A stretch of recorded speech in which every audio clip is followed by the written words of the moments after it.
various seminars and webinars and has been invited for discussions on All India Radio and various national TV channels. Sir, I, Professor Rakhi Gadve, welcome you on behalf of Srimati A.G. Shah Law School. Sir, now it is on to you. Thank you. Thank you, Madam Rakhi Gadve. And let me begin with the topic. The topic we have chosen, that how we can set into motion the criminal justice system, means by way of filing some complaint, FIR, etc. I believe my voice is very clear and audible. Yes, sir. Fine. So the topic, if we look into that, let me tell you, there are multiple things interconnected. So to just focus on the particular topic, I would like to just make it clear here only that how I am going to look upon the topic. The moment we say that how to set into motion the criminal justice system by way of registering FIR, complaint, etc., only then we have to restrict that when and how a complaint can be registered, or a machinery, the registration machinery like police, like cybercrime police, like magistrate court, even in certain cases high court, how we can initiate if any offense has been committed. So I'll be focusing here. The moment we go one step ahead, automatically it will come a provision of bail or etc., where I'm not going to touch upon. I will be slipping over there, but I'll come back and I'll say that no, because this is out of the subject. So maintaining the subject arena is very important for me at this juncture. So that's why I'm clarifying here. Now let us come to the topic. If we have to set into motion the criminal justice system, what is the first requirement? The first requirement is that an offense has to be committed against a person. Only then he will have a remedy. And the remedy is only an act whereby you can claim that you are setting into motion the criminal justice system. So for that purposes, for starting or for getting a remedy, for initiating a complaint or criminal justice system to set into motion, we have to see that somebody has committed an offense against us or against the person who has to file a complaint. So the offense is actually defined. Offense is defined under section 2N of CRPC, which says any act or omission made punishable by any law for the time being in force. So it is also including some other acts. So any act or omission which is made punishable. This is the thing. Now question arises, if an offense is committed, then how the criminal justice system, or rather let me focus on CRPC, let me be more specific. The CRPC is a procedural law. How CRPC look into that? The moment an offense is committed, then and if you file a complaint, if any person goes and file a complaint against certain offense, then immediately it is the duty of the officer or the system or the criminal justice system to look into the nature of the offense. Therefore, offense has also been defined under section 2C. It is about the cognizable offense. Now what 2C says, 2C says of CRPC, means an offense for which an cognizable case, a case in which a police officer may, in accordance with the first schedule or under any other law for the time being in force, arrest a person without warrant. That is called cognizable offense, and that is defined under section 2C. Now we can go further for registration of FIR under section 154. But before that, there is another classification of the offense which is equally important. The moment we say the cognizable offense, immediately we have also to think about non-cognizable offense. So non-cognizable offenses are it is defined under section 2L of CRPC, which says an offense for which a non-cognizable case means a case in which a police officer has no authority to arrest without warrant. So now the classification is like this: without warrant or with warrant. So non-cognizable offense, a police officer has to arrest. Police officer has to arrest with warrant, and warrant has to be obtained from the appropriate or competent court, that is magistrate court. So why this classification is important? Because these classifications are important as far as 2C and 2L is concerned, cognizable and non-cognizable, because that is the basis for registration of FIR or complaint. Therefore, it is important. I am just for the reference purposes, I am sharing few more classifications are there for different particular purposes, but still I am willing to mention, just there should not be any confusion. Even there is a classification of summons cases and warrant cases.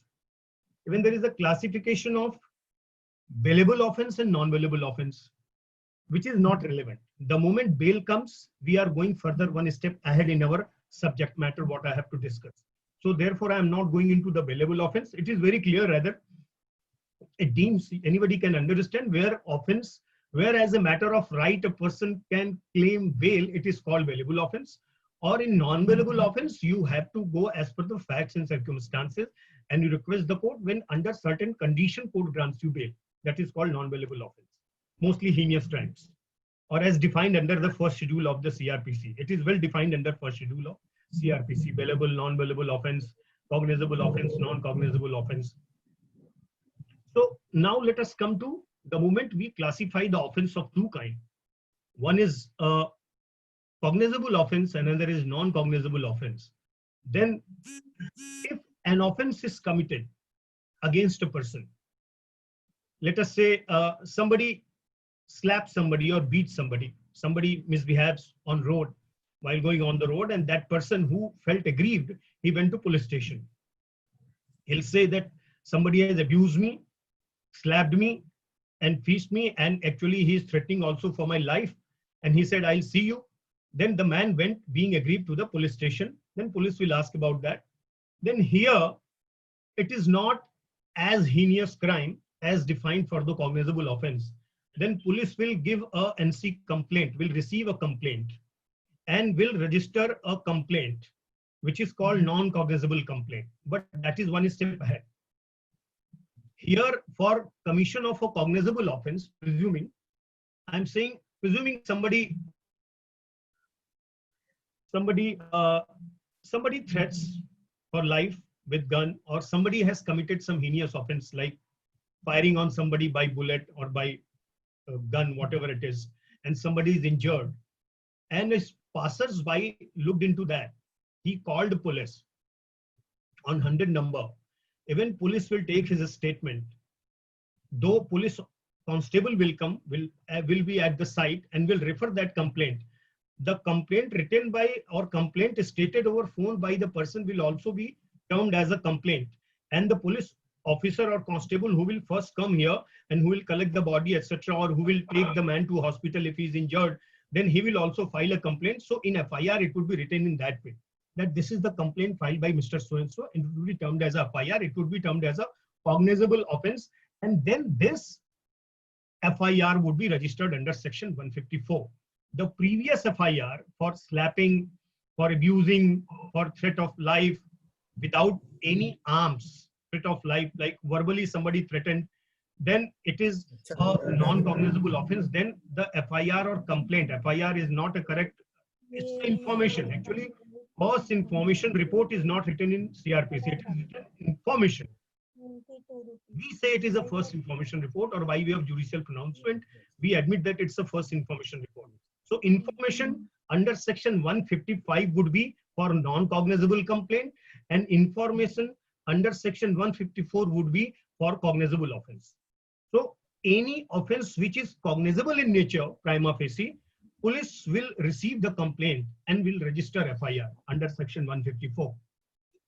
And after that, presuming any such offense is committed or happened with somebody and somebody felt aggrieved, And offense is a nature of like criminal breach of trust, cheating, or misusing of any authority and document or fabricating document and using for monetary gain. 467, where the life imprisonment, but there is no physical harm has happened so far. In those cases, the cases are cognizable in nature, and somebody goes to police station and file a complaint. And when the complaint is filed, police does not take the complaint. Prima facie, police register the complaint, but does not file FIR, etc. Then the person who has filed the complaint to police, he can approach to senior superintendent of police. The CRPC says that you go to senior superintendent of police with the same complaint. When I am now at this juncture, I am talking about 154, about the cognizable offense, not about the non-cognizable offense. I told you earlier that non-cognizable offense would be only entertained under section 155.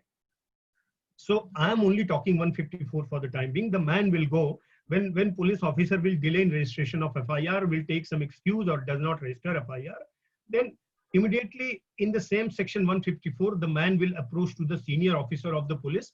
SSP word is written, senior superintendent of police. And if complaint is not being accepted over there, even senior superintendent of police can look into the complaint. And after looking into the complaint, if he feels that there is a prima facie some cognizable offense has been committed as per the complaint, he can direct to the subordinate officer or any other police officer for registering FIR and investigate. If there are other provisions, like a copy of the FIR would also be given free of cost to the complainant. I am not referring all this because again it will be going out of the subject of the topic for the day. So the moment police SSP does find, or in Mumbai case, additional commissioner of police who are mostly in the zone, they are presiding. If you go, suppose just take instance for Mumbai. If any police officer, senior inspector of police or any duty officer does not take complaint, and then you go to the concerned additional commissioner of police or deputy commissioner of police, and you go and approach for the particular zone, and if he does not, he may entertain the complaint, because there is a provision in 154. If we look into that prima facie some cognizable offense has been committed as per the complaint, looking into that, then he will order to register FIR and or investigate the matter to the police. So here, the moment complaint is filed, the moment the FIR is registered, the criminal justice system has been set into motion. So now the machinery will commence. Now everything will act suo moto. Now the complainant would be the witness for the prosecution, and he will be the prosecution witness, and the entire offense or entire remedy to the offense committed by an offender would be taken care of by the state. Or in other words, we can say that as all the offenses are committed against the state, as per the IPC and as per other special acts also, which are being enacted time to time. So in those cases, state becomes party, and then entire machinery set into motion, the state machinery. Then state machinery means officer will take a statement of yours, other evidences would be collected, witness would be taken into consideration, the accused may be arrested. So the moment complaint is registered, FIR is registered, complaint is entertained, the criminal justice system is set into motion, and then the state will take care of that. And this I spoke about the cognizable offense under section 154. Now, let us come to non-cognizable offense. Even that is also an offense, and even that is also against the state. But due to the gravity of the punishment or lesser, value of the punishment, or a kind of offense having punishment maximum maybe up to 3 years or 2 years, etc. In those cases, the complaints are being registered under section 155, and the police officer concerned shall have to record it. The word shall has been used there in 155. Shall have to record the complaint filed if it is prima facie looking non-cognizable complaint, and it has to be recorded as per the state provisions. So therefore, here I would like to add, because recently I have appeared in a matter in Hyderabad, online appearance was there. So I was really surprised to see the way in Mumbai what we get. In Mumbai, we get NC complaint, a small acknowledgement that some NC has been registered on so and so, where the non-cognizable offense. Actually, it is under section 155. When sections are all not also not mentioned in Mumbai, it is only on the small chit what I have seen, wherever I got the chance to see. But I happened to see one identical complaint under section 155 from Hyderabad. There I found it, the format was on top, under in bracket it was written under section 155 CRPC, and it was a non-cognizable complaint which I was supposed to refer in a case.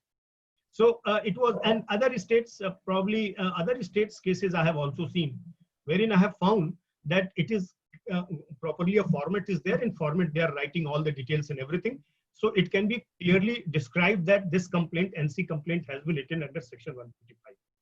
What happens in NC complaint 155? 155 is very clear. It also even provides the method for investigation also. The police officer will enter a complaint, and it is very clear under section 155(2) that the moment complaint would be taken on record, registered.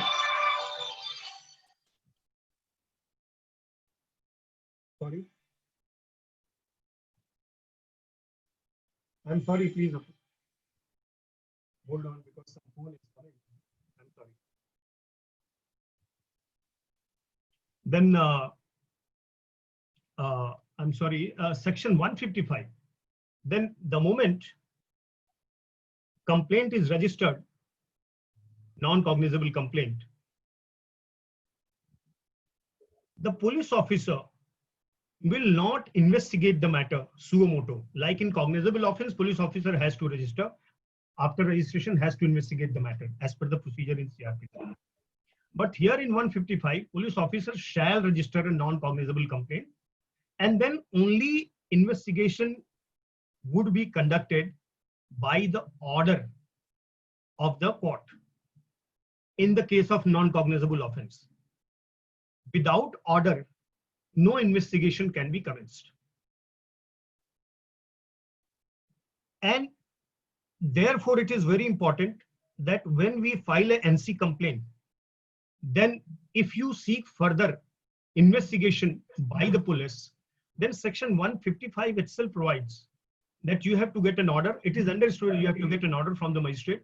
Then you file a complaint for examination of complaint. Then you file a complaint before the magistrate court. And after filing the complaint to the magistrate court, then court examines under section 200 of CRPC the entire evidence and material, and then court either pass an order by postponing the issuance of process under section 202 of CRPC to make an inquiry by the concerned police. So this is the procedure, because again we are going one step ahead about the investigation.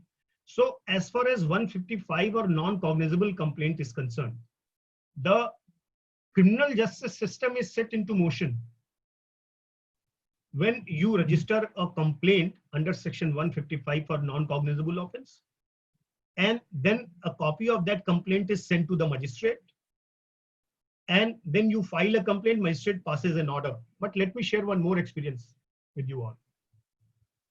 In other state, I have seen and I came across to such cases, not in Maharashtra. We have to file here a complaint and then 200. So therefore the provision is very clear that under 155(1), as per the practice provided in the state, the complaints are being registered. In other state, I have seen that once such non-cognizable complaints are filed and sent to the magistrate, even after certain point of time, magistrate issue notice and passes order for investigation or inquiry without filing a criminal complaint. The what practice we are following in Maharashtra, we have to file a criminal complaint.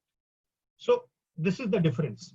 Now these two classification, as per the classification of the offense, cognizable and offense and non-cognizable offense, you can set into motion under 154 and 155. Now there is another category which is equally very important and which is controversial and which has been actually tested many times before the various courts, even Supreme Court, time to time. So that is equally very important. That is actually section 156(3). 156 talks about the investigation, but 156(3) talks about the power given to magistrate. It says that any magistrate empowered under section 190 may order such an investigation as above mentioned. So what investigation? 156(1) and 2 talks about the investigation of cognizable offense. The title of 156 is that. So earlier in section 156(1) and 2, it's about the investigation as per 154, which has to be adopted by the police. And the same power is given to magistrate. So what happens actually? Now I'm giving you another series of instances, or rather first I'll complete, then I'll again repeat with elaboration. Now take instance again since beginning. A cognizable offense committed. I'm going on the line of 154, not 155. A cognizable offense is committed. Anything, you presume any most heinous. I need not to unnecessarily speak about the heinous offenses, or take it economic offense. Any economic offense cognizable has taken place. A complaint is filed to the local police station. Local police station failed to register the complaint for any reason whatsoever, due to his understanding whatsoever. You approach under 154 further. As per the other subsection, you are approaching to the senior police officer, additional police commissioner, or zonal head. Even he also fails to understand the case, and he does not also order to register FIR or FIR under section 154 for the cognizable offense. Then you come to the magistrate court, and then you file a criminal complaint. You file all the evidence and material, and then you take out an application under section 156(3) before the magistrate for issuing an order, passing an order to investigate the matter by police as per 156(1)(2) by registering FIR, or maybe without registering FIR, a report, whereby a cognizance can be taken of the offense. So in other words, the subsequent remedy in the line of non-acceptance of complaint or FIR, writing an FIR by the police, after the senior officer, SSP, as per the CRPC, Senior Superintendent of Police, you have a remedy before London Magistrate Court under section 156(3), where you file a criminal complaint, and where you file a criminal complaint along with the miscellaneous application under section 156(3), requesting the court to apply mind, requesting the London Magistrate to apply mind that it's a cognizable offense prima facie, and police may be ordered to pass an order. Police may be ordered to investigate the matter after registration of FIR as per 156(1)(2). Now here, I'm just pausing for a moment. I'll explain you what happens here. The moment the complaint is filed before the magistrate, one very interesting issue comes up, and it has come before the courts also, higher courts, before high courts, various other high courts. Only few judgments I'll refer by name, otherwise I'll not refer judgments, because lots of contradictory judgments are also there. It's most controversial whether 156, how it has to be dealt with, what are the powers, whether it can be filed, lots of things are there. So what is the latest position? Accordingly, I'll let you know. The moment complaint is filed, now two situations arises, even before the magistrate also. The moment you file, there is a judgment which I am referring, Lalita Kumar versus State of UP, 2014 judgment. It says, in the cognizable offense matter, police must have to file a FIR under section 154. But here again, question arises, matter of interpretation, that how police is going to interpret. Even there is a provision that police has to register a FIR, but still it's a matter of interpretation. So presuming police interprets that there is no prima facie made out a case, then a question arose in some other matter that whether under section 156(3), when police receives an order from the magistrate for investigating the matter, then whether matter should be investigated by registering FIR or without registering FIR. Now question arises, if nothing is written, then police has to register FIR. But if court says, most of the time magistrate court says that, investigate and file a report, then the purpose of saying file a report, police report, means that you make an inquiry. After inquiry and file a report, make an inquiry, file a report, then magistrate looks into that, then passes order to register FIR, and then investigation takes place. So here a slight but very vital difference. Though judgments are there that in 154 cases, even judgments are there that even magistrate does not say in fine word that register FIR and investigate, even though if it is said that investigate the matter without saying that register FIR, FIR has to be registered. Only here a difference I have found, and I didn't find any matter going up to Supreme Court, that if it is said that file a police report, there I found there was a Chennai High Court judgment, Madras High Court judgment, which says that only you file a report and then court will take cognizance and pass appropriate order, then FIR can be registered. So here 156(3) becomes very important for the purpose of exercising the power of the magistrate. There is another interesting thing also here. Now question arises, under 156(3), what magistrate does? Where from the power comes to magistrate? The power comes to magistrate under section 190 of CRPC.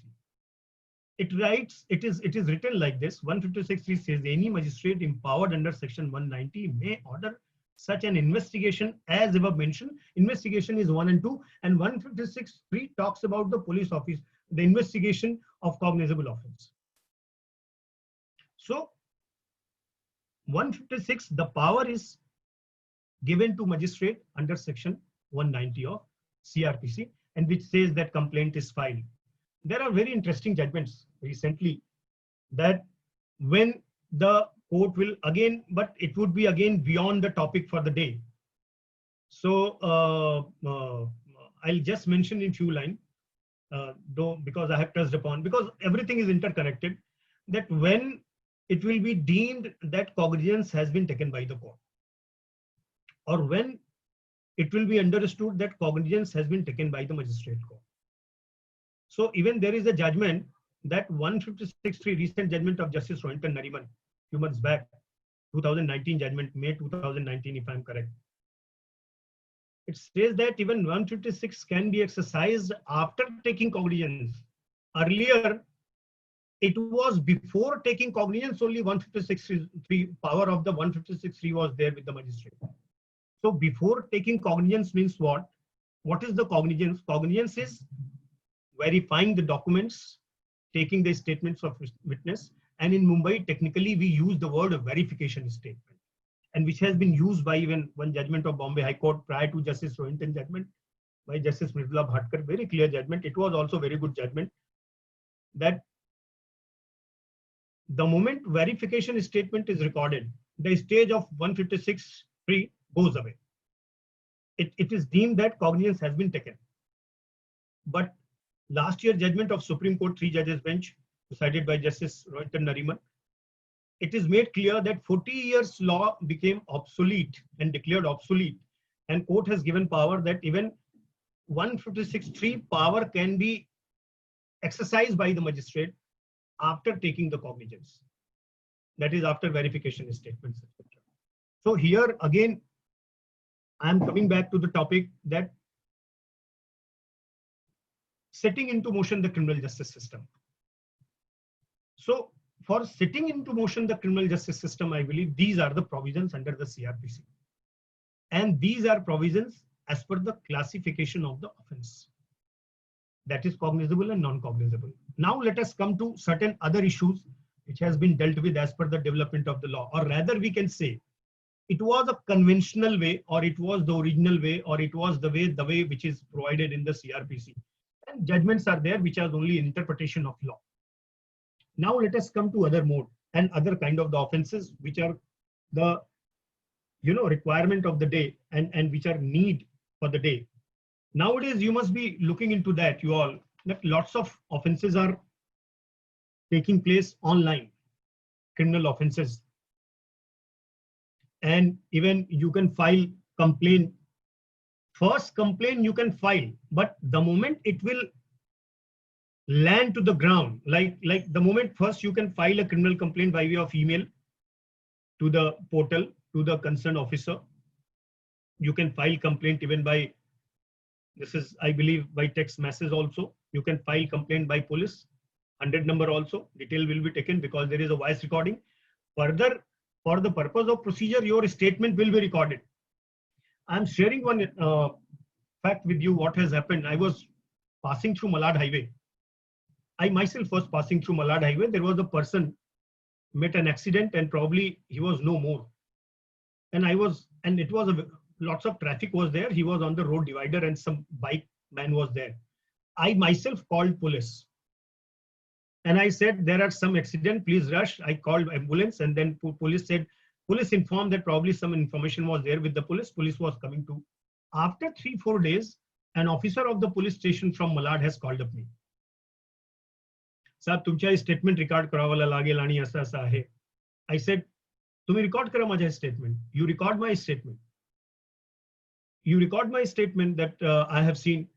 So then I said, मी स्वतः वकील आहे आणि असं असं. Then he said, साहब मी परत तुम्हाला call करतोय.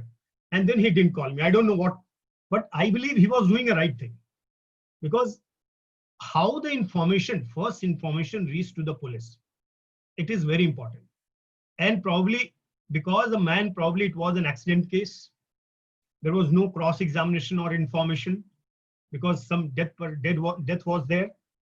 And therefore probably my statement was not required. But if any offense where the chances of cross-examination, chances of accused are there and accused are fighting with the cases, then probably my statement was also equally important. And here I believe, again, going out of the topic, we all must, being a law student or being a lawyer, should be vigilant in the society wherever it is required. We should really help to the people. And we should try to tell the people or try to teach the people that what is the law. If we lawyer will not, take the law and help the law or justice system probably, then other will also be very much scared and afraid. Anyways. So a phone complaint can be filed. A complaint can be filed by email also, by text message also. And yes, after that you can again follow the same process. If it is not being entertained, then you can go to the police station. Police does not take, then to go to the senior officer, then to the magistrate court, then to magistrate if unable to, then you can also, I'll come to that. After magistrate court, what are the provisions? Even that is also very controversial. So if any cyber offense has been committed against you, I was there. In those cases, there is a portal, cybercrime.government.in.gov.in. You can file complaint there. That will be processed to the local police station, cybercrime police station, wherever you find the jurisdiction you are residing. And then accordingly, you will be contacted and the crime would be registered. Even if it does not happen, then you have to follow the same procedure.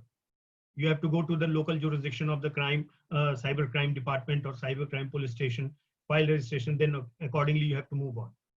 So looking into the present technological advancement or requirement, because CRPC is quite old. So these are the options are given and we can exercise, because even under the Evidence Act also, even all the information or message are to be considered a document as per the definition. So these are the documents. You are filing these documents for the purpose of convenience. You have to file some police complaint, etc. A police officer calls you, needs some statement to be recorded. Even here also lots of other exceptions are there. Guidelines are there in Lalita Kumari versus State of UP that must have to be registered, and if any woman is there, if any heinous offences are there, police has to go, a lady police officer has to go and register the FIR. All these guidelines are there. Lalita Kumari judgment of 2014 is so far a latest judgment how the police has to look into the matter of registration. Now, another very controversial issue and very important issue is there. If even magistrate rejects your application for registration of FIR, then what? In that case, there are view taken by Bombay High Court in 2015. Justice A.B. Chaudhary, I believe it may be a Aurangabad bench or Nagpur bench. Division bench was there. Court has said that it's a final judgment. The magistrate cannot look into that said order. The moment magistrate rejects 156(3) application, then magistrate cannot apply the mind. So it would be, as a matter of definition, a final order, and therefore no 482, the inherent power of the High Court as per the CRPC, will be applicable to come to the High Court, or 226 is not maintainable. Even that I feel, because the application is for the magistrate, though 226 was also mentioned over there in the judgment, that neither 482 nor 226 are made applicable, and therefore the aggrieved person whose application has been rejected under 156(3), he has to file a revision before the revision court, and revision court is a session court, additional session judge, and in revision he has to look into the matter, he has to apply his remedy. Even there is another very interesting issue is that what's about, but again it would be beyond the topic of the setting into motion. I'll speak two lines. I'm trying to be very focused on the topic setting into motion, and then accordingly to the extent up to Supreme Court that how we can look into that. So I'm not going beyond that. Again, I was going beyond that, the topic that I was going to talk about the rights of the accused, proposed accused, after passing of the order under section 156(3), can he challenge that or not? Only in one line I'll say, the accused cannot challenge the order passed under section 156(3). The bar is there because it was an investigation stage. Further, where in what judgment, I will not discuss that. Now, let us come.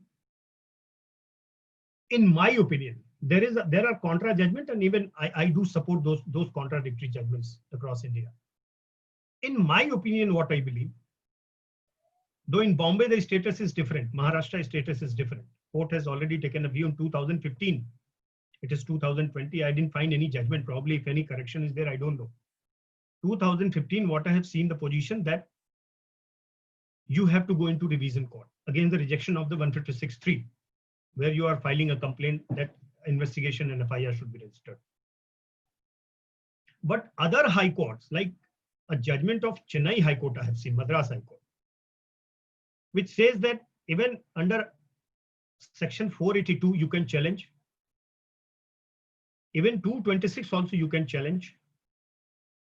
Here my opinion would be there that 226 cannot be taken into consideration, because 226 is a writ against the executives, and here 482 is provided in CRPC, inherent power of the High Court. So any such rejection should be considered, in my opinion, before the High Court. Now, again, one step ahead I am coming. There are other instances which I have seen, experienced personally as a lawyer. I have seen cases like that. That in certain cases, I will not name the cases. In certain cases, even emails were sent to the police commissioner or police officer, concerned police additional commissioner or commissioner, for in apprehension of certain offense and taking appropriate action. The police has not acted upon those complaints. an offense was committed as apprehended in the complaint. In those cases, the man went to the local police station, referred the email, etc., sent to the commissioner, etc., and even officer. Nothing was considered, FIR was not registered. It was a cognizable offense. Then, without following the procedure, what I have discussed with you, though Lalita Kumari says in 2014 that procedure is to be followed, I am talking about this case, it was prior to 2014, but earlier judgments are also there on that line. It was only the improvisation. So in those cases, what has happened?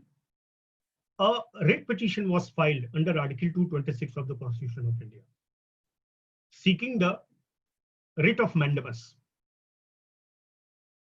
to register FIR. And High Court Bombay was kind enough to pass an order to register FIR. I am talking about somewhere 2009, 10, 8, 9, 10 somewhere. Even today also I believe that though there is a series of alternate remedies are provided, and those series of alternate remedies are there with us to follow as far as the cognizable offense I'm talking about. I'm not talking about the non-cognizable offense, because non-cognizable offense we discussed and that is immaterial. Mostly the cases are more relevant to the cognizable offense. We have all alternate remedy up to the revision court as per the Bombay High Court judgment. But those remedy up to the revision court will be considered as an alternate remedy. Therefore, if you file a complaint to police officer in local police station, that will be considered. Or if police officer does not take the complaint, then your remedy lies in the line of the discussion what I have given to you. But if the offense is so heinous and you had been trying, and if you believe that this delay of following the process, because I believe revision court is, again, you are landing into the same process. That's why I don't support the revisional court provision. Let me tell you, it is my opinion, though Bombay High Court has taken a view in 2015.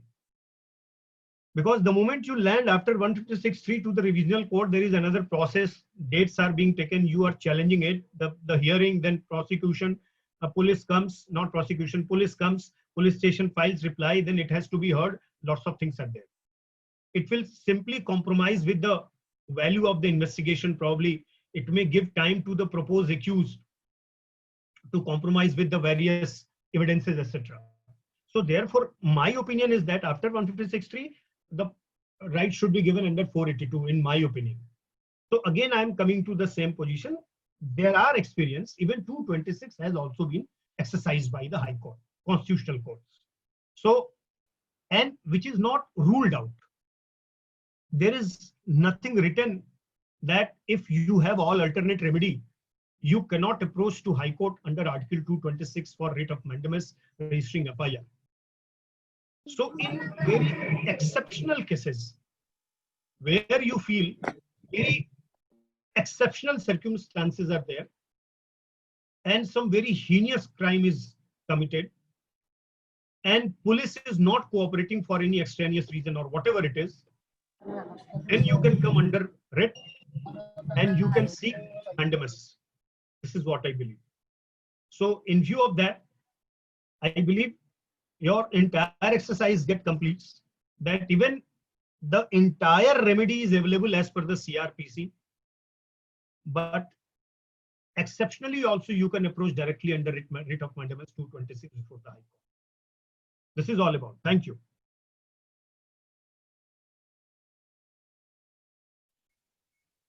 Thank you so much, sir. Students, if you have any questions, you can ask the questions.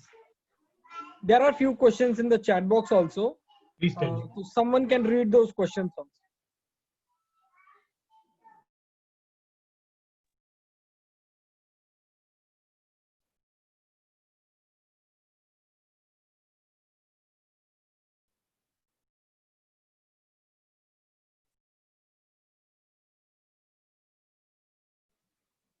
Unmute your mic and ask the questions. Please.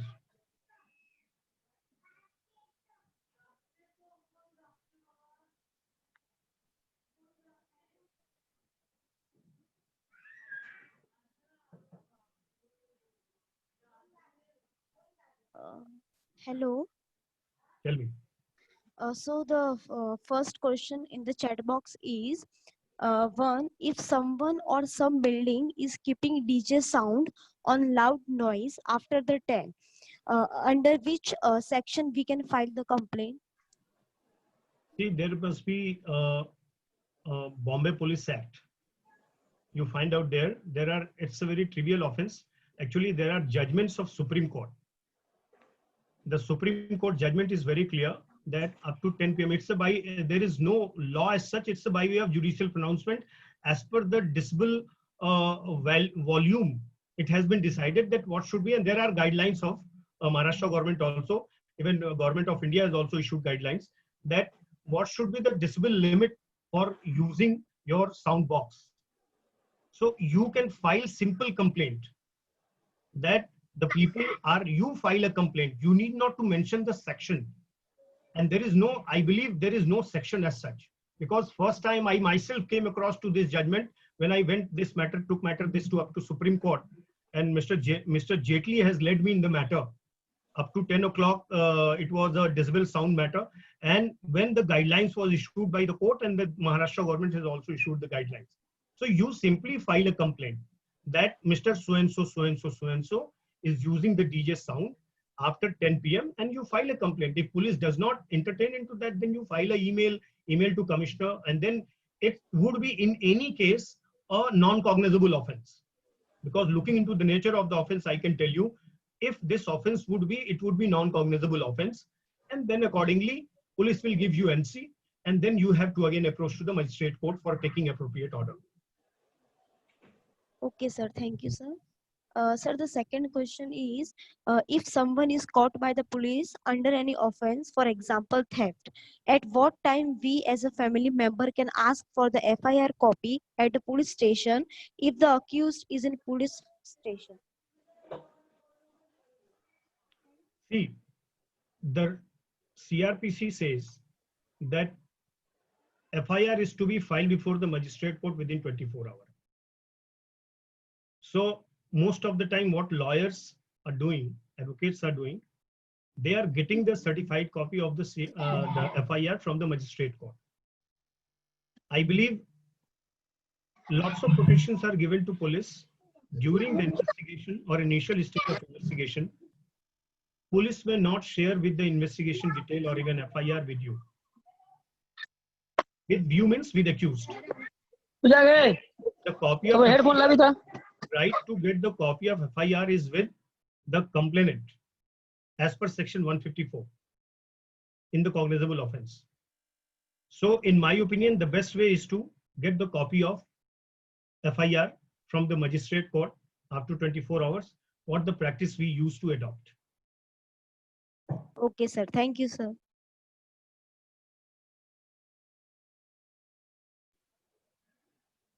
Any more questions? If anyone wants to ask, they can unmute your mic and ask the question. Hello, sir. Tell me, please. My question is that first, if NC is recorded, so how long it survives on the record of police? And is there any provision wherein the NC can be withdrawn by the person? See, by the complainant? Compound you Thank can you. go ahead with looking into the section. The offense can be compounded. Your complaint is there. I have came across such cases. I came across such cases in my 26 years of practice in Mumbai only. That where the settlement has taken place, then offense has been compounded and at the instance. So you have to take out an application and you have to compound the offense. There is withdrawal. If you do withdrawal, then if you can withdraw the complaint, then probably police will make a report. And but again, the matter will go to magistrate only, and you will get notice, because I know even final report, even charge sheet are to be filed in those cases also. Even final report also, police magistrate has to give permission. So in any case, the offense would be compounded, in my opinion. Okay, sir. Thank you for information. Some more questions? Yes, you can ask. You can unmute your mic and you can ask the question. Am I audible? Yes. Tell me, please. Yeah, there is a confusion and conflict between Bihar police and I'm Maharashtra sorry, your voice is not clear, brother. regarding Sushant case. Brother, your voice is not clear. Voice break हो रहा है आपका. You can repeat your question. There is a confusion and conflict between Maharashtra police and Your voice is not clear, brother. No, two people are speaking, please. There are two voices are coming, please. Something is humming. I'm unable to. Chat box में आपका question लिखिए and we will read the question then. Yes, please take the next question. Let him write the question in chat box. Durga, और questions है क्या?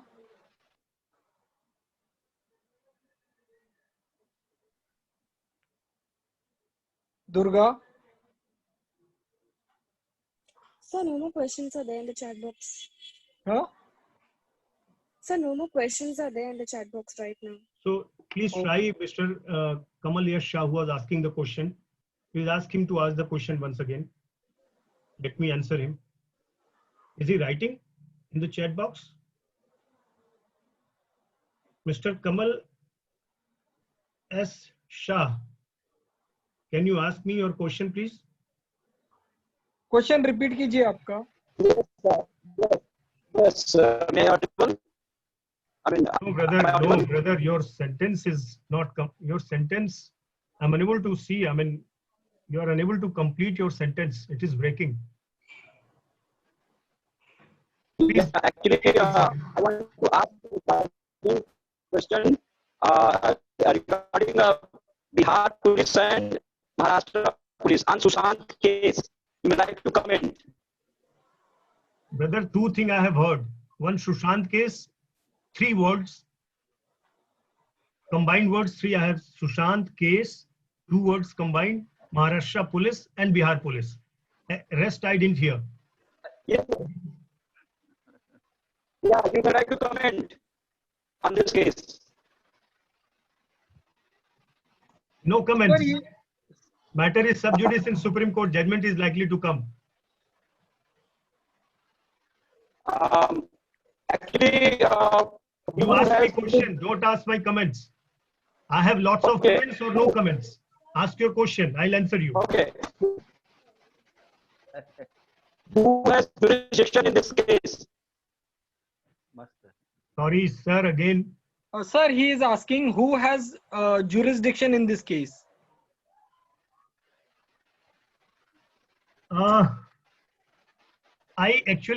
not in a position to answer. I know it may be my personal answer, which is of no meaning. Or probably you will be getting the judgment. Because see, let me tell you very clear. All the facts and circumstances are of Mumbai. So definitely the Mumbai has jurisdiction. Now, if somebody creates some exceptional circumstances, that is only the subject matter to be looked into by the Supreme Court. But if you go by CRPC, if you go by the law, jurisdiction is with Mumbai police, definitely. There is no two view about that.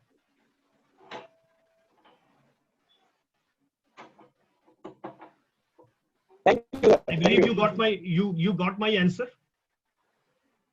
Yes, thank you. Yes. Bijal or Durga, read the next question. Someone has posted a question in a chat box. Yes, sir. Sir, Dhwani has posted one question, that is, in one case, the fraud had happened in 2013 and it was kind of IT fraud case and we have received the amount back. Can we file a case now against the person who had done the fraud? Absolutely. How you have received the money, by the way? Under some settlement? If you have got the money under some settlement, then you may not. And if an offense is committed, the crime has been committed. It's a basic principle of the criminal law. Even in 138 matter, the punishment is there and payment is there. But if payments are made, but even though matters are not settled, then for the purpose of punishment, matter goes on. Even section 420 also. Somebody commits offense of 420, some economic offense or something, money comes back. Like forget about Maharashtra Interest of Depositors Act and PID cases, where I have appeared many cases. Money was paid, but the offense was registered because it's the offense is against the police, against the state. The offense is being always committed against the state. So you may be the person at loss and you are compensated with your loss.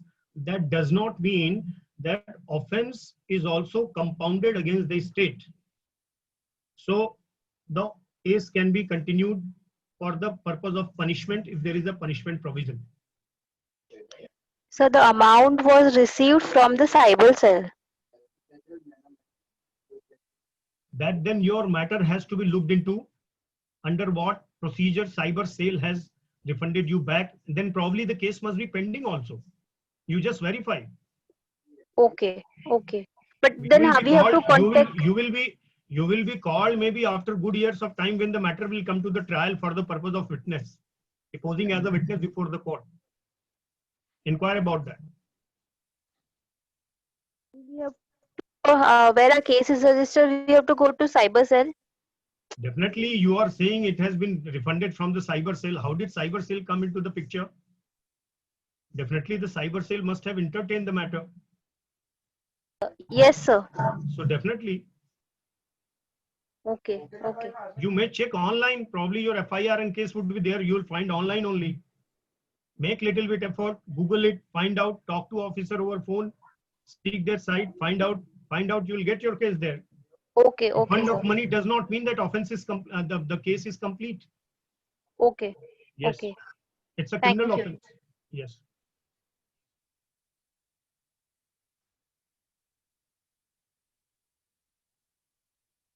Anybody else? Any more questions?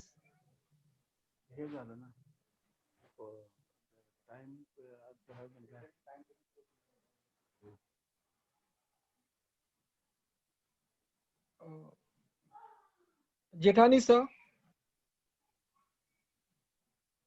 Jethani Hello? sir. Sir, Am I we audible? will conclude. Yes, sir. First and foremost, I would like to congratulate Senior Advocate Anjani Kumar Singh for giving his valuable time and a lot of materials.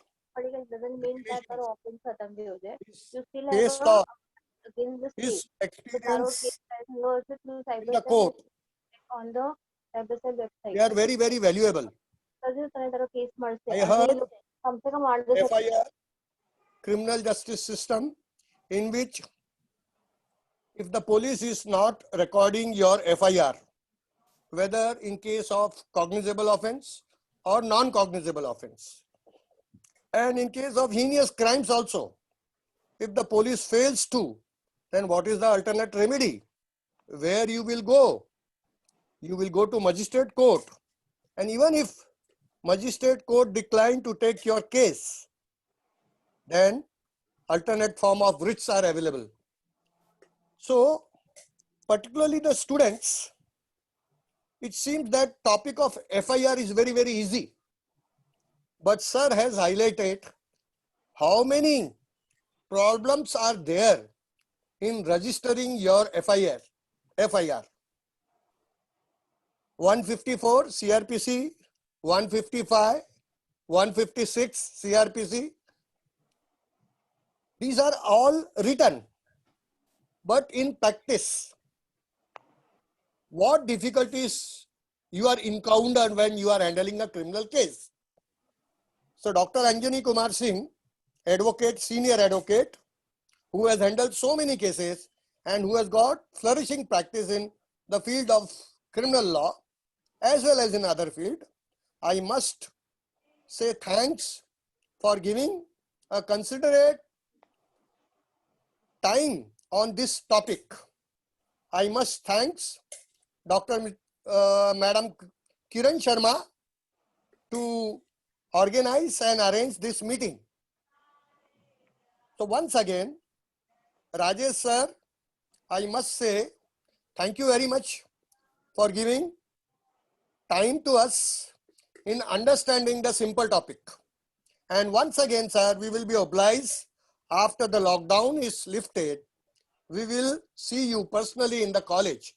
We will be inviting you in the college to have a glimpses on the criminal practice and criminal justice system. Thank you very much, sir. Thank you. Thank you, sir. Thank you. Thanks to all. Thank you. Thank you, sir. So we will end the meeting now.